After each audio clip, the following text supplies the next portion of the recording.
Good morning students. आज हम कक्षा 10 के अंतर्गत हिंदी में कविता कन्यादान को पढ़ेंगे। सबसे पहले हम इस कविता के कवि का परिचय पढ़ेंगे। इस कविता के कवि का नाम ऋतुराज है। इनका जन्म 1940 ईस्वी में भरतपुर राजस्थान में हुआ था। इन्होंने राजस्थान विश्वविद्यालय से अंग्रेजी में एमए किया। आजकल वे सेवानिवृत्त होकर जयपुर में निवास करते हैं। कहाँ निवास करते हैं? जयपुर में निवास करते हैं। इनकी भाषा परिवेश और लोक जीवन से जुड़ी भाषा है। इन्होंने अपनी रचनाओं में परिवेश और लोक जीवन से जुड़ी भाषा का प्रयोग किया है। इनकी प्रमुख रचनाएं पुल पर पानी, लीला मुखारविंद, एक मरण धर्मा और अन्य। तो इस तरह से हमने कविता कन्यादान के कवि का कवि परिचय पढ़ा। अब हम इस कविता के बारे में कुछ संक्षिप्त जानकारी जानें। कविता कन्यादान में बताया गया है कि कन्यादान करते समय कन्या की मां का दुख बहुत सच्चा और वास्तविक है।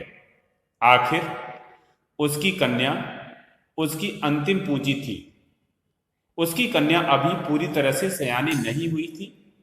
उसे संसार के कुछ सुखों का तो आभास था, किंतु आने वाले दुखों का ज्ञान नहीं था। अर्थात उनसे वह अनभिज्ञ थी। वह जीवन की कुछ मधुर कल्पनाओं में जी रही थी।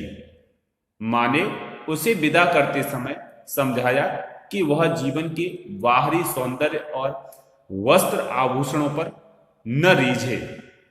ये सब भ्रम है, ये भ्रमित करते हैं।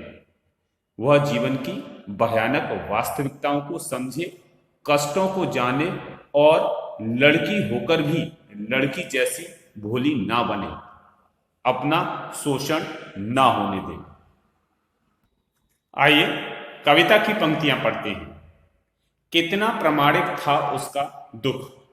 उसका मतलब यहां पर लड़की से है। लड़की को दान में देते वक्त जैसे वही उसकी अंतिम पूंजी हो। लड़की अभी सयानी नहीं थी, अभी इतनी भोली सरल थी कि उसे सुख का आभास तो होता था, लेकिन दुख बांचना नहीं आता था।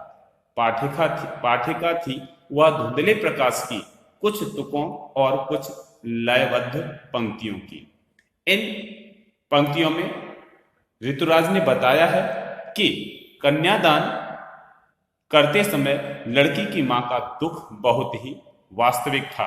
वह सचमुच बहुत दुखी थी, क्योंकि कन्या ही उसकी एकमात्र पूंजी थी। उसी से वह दुख सुख बांट सकती थी। इन पंक्तियों को हम निम्नलिखित बिंदुओं के अंतर्गत समझेंगे। सबसे पहला बिंदु है मां के दुख की प्रामाणिकता।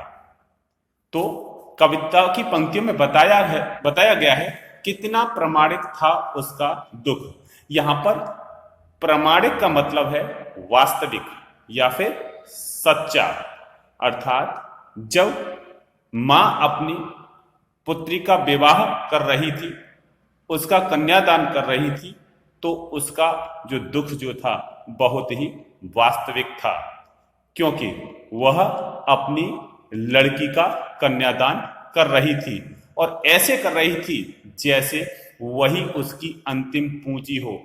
अंतिम पूंजी से मतलब क्या है? मां की अंतिम पूंजी। यहां पर एक प्रश्न बन जाएगा कि मां ने अपनी बेटी को अंतिम पूंजी क्यों माना है?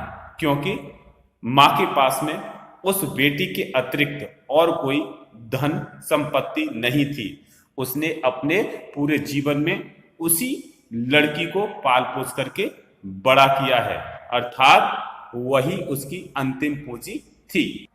वह अपनी बेटी से अपने सुख दुख की बातें कर लेती थी, इसलिए उसने अपनी बेटी को अंतिम पूंजी बताया है। आगे वाली पंक्तियों में अभी हमने पढ़ा था, लड़की अभी सयानी नहीं थी, अभी इतनी भोली सरल थी। तो यहां पर हम देख सकते हैं बेटी का स्वभाव स्वभाव कैसा था।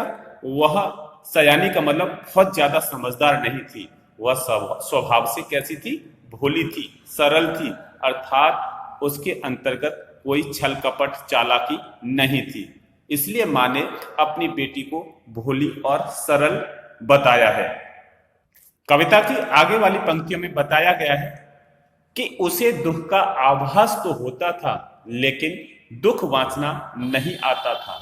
इसका अर्थ यह है कि कवि ने उस बेटी को, यानी जो उसकी माँ जो अपनी बेटी की यहाँ पर चर्चा कर रही है, कवि ने बताया है कि उसके अंदर अभी पूरी तरह से परिपक्वता नहीं थी, यानी वह बेटी अभी अपरिपक्व थी।